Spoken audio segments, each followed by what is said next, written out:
One of the sayings I have with my students is, if you can't say it, you can't play it, which simply means if you can't vocalize the basic rhythm of a passage, there's no way you're going to be able to get the sense of what you're supposed to play in your hands, at least not with any consistency. I've created a series of shortcuts, a code that you can use to quickly breeze through the rhythm of what you're supposed to play so you can get it in your hands all the faster.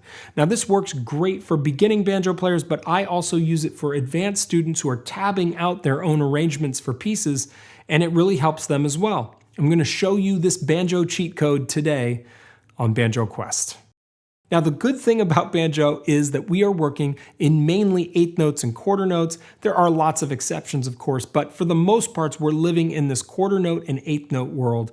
That makes vocalizing what you're supposed to do, finding that raw rhythm, very easy, especially compared to my former life as a drummer, where the vocalizations for rhythms can get incredibly difficult and hard to do. So today I'm going to take you through the primer of my cheat code for vocalizing parts on the banjo.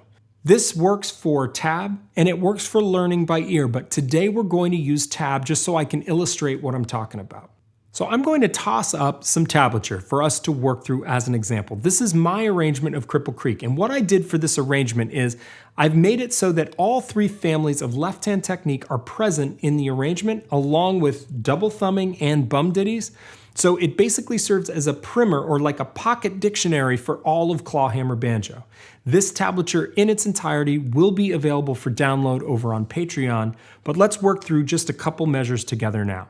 Let's take a simple measure to start with. We're going to take the first measure. Now let's take a look at that first pair of eighth notes. When we have a pair of eighth notes that don't involve a left-hand action, I simply call those a ditty. So this whole measure would be a ditty, ditty, bum, ditty. Simple vocalization of that. Now let's vocalize it in real time as if we were playing it with our faces. Ditty, ditty, bum, ditty. So you can see you can really line things up by just vocalizing it, and then of course you would take it and put it into your hands. Again.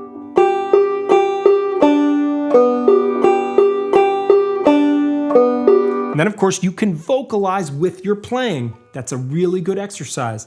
Ditty, ditty, bum, ditty. Don't even need to sing it. I'm not even trying to match pitch yet. That's an add-on that you can do if you want to start training yourself how to sing. So you can see how this vocalization idea can take you easy through the path, but you can ramp it up really quickly if you want more difficulty. It can even help train you to start hitting pitch with the instrument.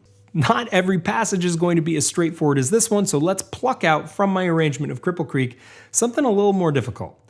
So here we go, we've got some left-hand movement. Let me show you how I do this. Now, there are three families of left-hand techniques. There are pull-offs, slides, and hammer-ons. For each of those, I have a shorthand to refer to them. So pull-offs are simply pull off, hammer-ons are hammer, and slides break my rules a little bit. Slides are an eighth-note pair, but there's no real convenient way to say slide, so I just say slide.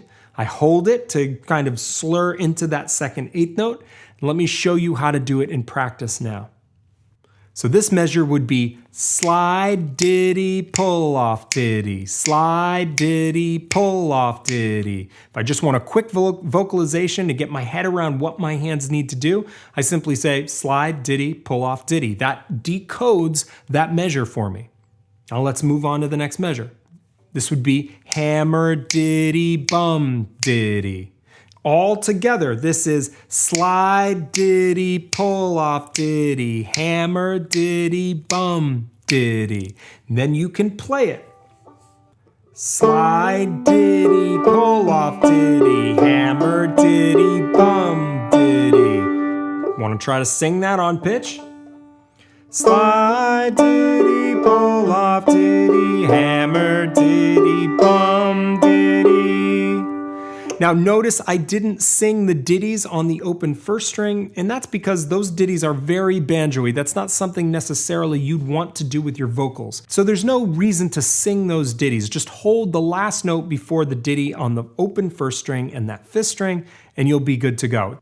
So this isn't just for tab use. I think that's really important. You can also use this when you're working from ear as a way to visualize or arrange your rhythmic blocks so that they make sense and you have a clear idea what your hand needs to be doing at any given moment. Obviously, as you progress into advanced banjo, things get a little bit more complicated. I'm gonna toss up some other measures from other tunes that I've done. These are harder to vocalize. I have an entire vocabulary for vocalizing all of this stuff, and I'll be going into detail with that over on Patreon. So if you wanna get the entire scope of my cheat code, head on over to Patreon. We'll be talking more about it in the coming weeks. All right, that does it for me today. I hope you are all doing well, and I hope you're playing a lot. I'll see you next time on Banjo Quest.